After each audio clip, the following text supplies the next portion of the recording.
नमस्कार दोस्तों, आज की दुनिया में इंटरनेट हमारी लाइफ का सबसे इम्पोर्टेंट पार्ट बन चुका है।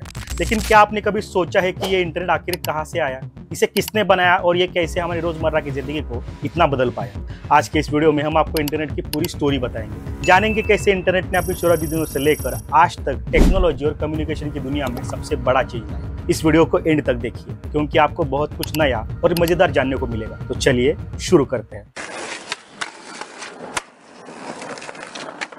आज इस इंटरनेट को हम कुछ सेकंड्स में एक्सेस कर लेते हैं। कुछ साल पहले इसकी इमेजिनेशन भी नहीं की जा सकती थी। अगर आपको किसी से बात करनी होती तो आप फोन करते या चिट्ठी लिखते और इन्फॉर्मेशन एक जगह से दूसरी जगह तक पहुंचने में कई दिन लग जाते। लेकिन फिर एक टेक्नोलॉजी आई, इसने पूरी दुनिया को बदल दिया।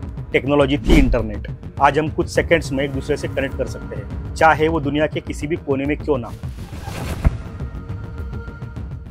अब चलिए इंटरनेट की शुरुआत की तरफ चलते हैं। इंटरनेट का आविष्कार किसी एक इंसान या कंपनी ने नहीं किया था। यह कई सालों तक चलने वाली रिसर्च और डेवलपमेंट का नतीजा था। इसका पहला स्टेप 1960s में लिया गया, जब अमेरिकन डिफेंस डिपार्टमेंट ने एक नया प्रोजेक्ट शुरू किया जिसका नाम था ARPANET, advance research projects agency network. इस नेटवर्क का मेन पर्पस था कि मिलिट्री और साइंटिस्ट एक ऐसा सिस्टम बनाएं जिससे तेजी से इंफॉर्मेशन भेजी जा सके। उस वक्त इंटरनेट का कोई ग्लोबल कंसेप्ट नहीं था, यह सिर्फ एक लोकल नेटवर्क के रूप में यूज किया जा रहा था।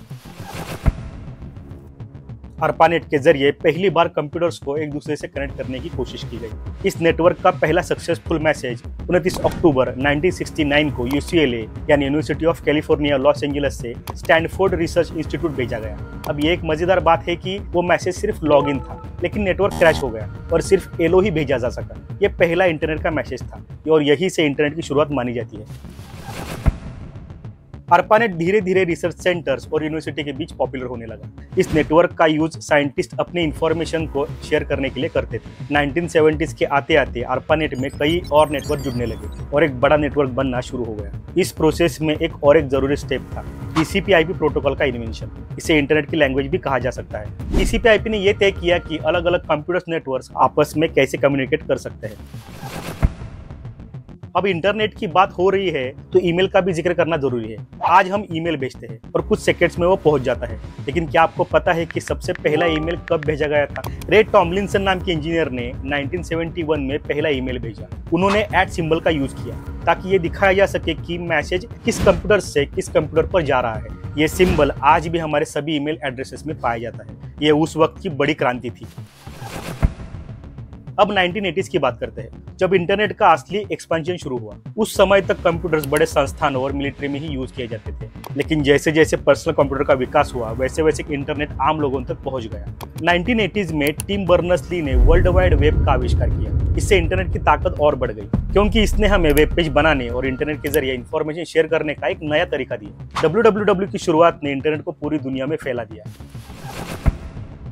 टिम बर्नर्स-ली ने 1989 में पहला वेब ब्राउजर और वेब सर्वर बनाया। उनका मकसद था कि साइंटिस्ट एक ही प्लेटफॉर्म पर रिसर्च और जानकारी आसानी से शेयर कर सके। पहले सिर्फ ये टेक्स्ट बेस्ड वेब पेज थे, लेकिन धीरे धीरे इसमें इमेजेस और ग्राफिक्स भी जुड़ने लगे। 1993 में पहला ग्राफिकल वेब ब्राउजर मोज़ेक आया और इसके बाद इंटरनेट का यूज बहुत ही आसान हो गया। इसने इंटरनेट को सिर्फ रिसर्च और साइंस तक सीमित नहीं रखा, बल्कि आम लोगों के लिए भी इसे एक्सेसिबल बना दिया।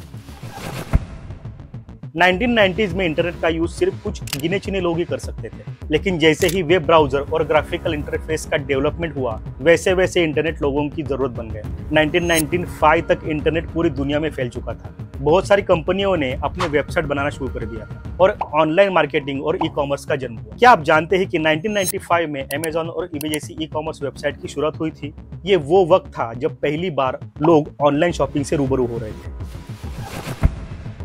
1990s के एंड में इंटरनेट की वजह से एक क्रांति आई, जिसे हम .com बूम कहते हैं। इसी दौरान बहुत सारी कंपनियों ने इंटरनेट की दुनिया में कदम रखा और ऑनलाइन सर्विस देने लगे।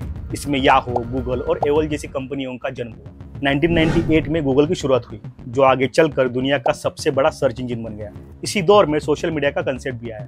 सबसे पहला सोशल मीडिया प्लेटफॉर्म था 6 डिग्रीज, जो 1997 में शुरू हुआ था और धीरे धीरे से फेसबुक, ट्विटर और इंस्टाग्राम जैसी कंपनियों ने जन्म लिया।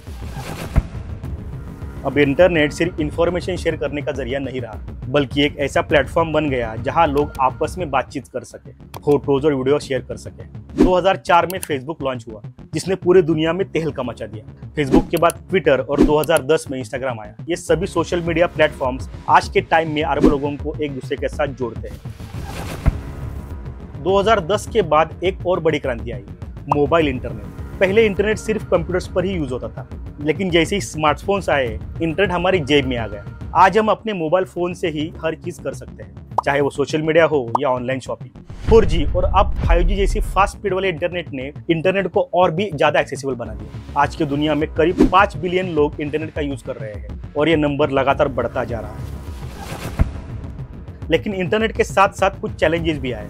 Data privacy, hacking, cyber crime और फेक न्यूज जैसी प्रॉब्लम्स भी बढ़ गई है। जैसे जैसे इंटरनेट का यूज बढ़ता जा रहा है, वैसे वैसे इन चैलेंजेस से निपटना भी जरूरी हो गया है। साथ ही इंटरनेट का फ्यूचर काफी एक्साइटिंग है। आर्टिफिशियल इंटेलिजेंस, वर्चुअल रियलिटी और इंटरनेट ऑफ थिंग्स जैसी टेक्नोलॉजी से इंटरनेट का यूज और भी ज्यादा एडवांस हो गया है। आने वाले समय में इंटरनेट हमारी जिंदगी को किस हद तक बदल सकता है, ये देखना इंटरेस्टिंग होगा।